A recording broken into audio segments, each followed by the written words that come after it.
The Lord. Hallelujah. കഴിഞ്ഞ വീഡിയോയിൽ നാം കണ്ടത് ദൈവം ചില മുന്നറിയിപ്പുകൾ നൽകും എന്നുള്ളതിനെ കുറിച്ചാണ്. അതിന്റെ തുടർച്ചയാണ് ഈ വീഡിയോ.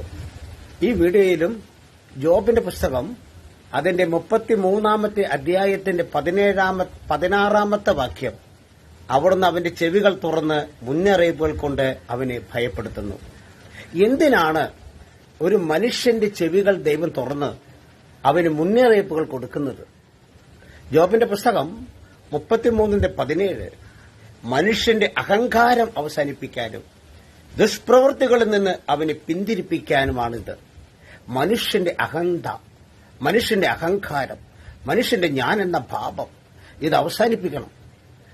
അതാണ് ദൈവം ആഗ്രഹിക്കുന്നത്. അതുപോലെ അവന്റെ ദുഷ്പ്രവൃത്തി, പാപകരമായ ജീവിതം, അതിൽ നിന്ന് അവന് പിന്തിരിപ്പിക്കാനാണ് ദൈവം മുന്നറിയിപ്പ് നൽകുന്നത്. 18-ാമത്തെ വാക്യം, അവിടുന്ന് അവന്റെ ആത്മാവിനെ പാതാളത്തിൽ നിന്നും അവന്റെ ജീവനെ വാളിൽ നിന്നും രക്ഷിക്കുന്നു.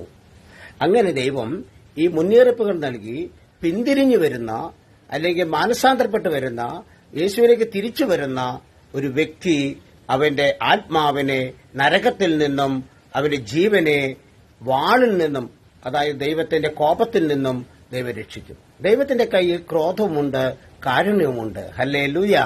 യേശുവേ നന്ദി, യേശുവേ സ്തുതി. ഈ ഇത് നിങ്ങൾക്ക് ഇഷ്ടപ്പെട്ടിട്ടുണ്ടെങ്കിൽ മറ്റും ഷെയർ ചെയ്യുക. പാലക്കാട് ബ്രദർ സൈമൺ വടക്കൻ, പാലക്കാട്. ഹല്ലേലൂയ. യേശുവേ നന്ദി,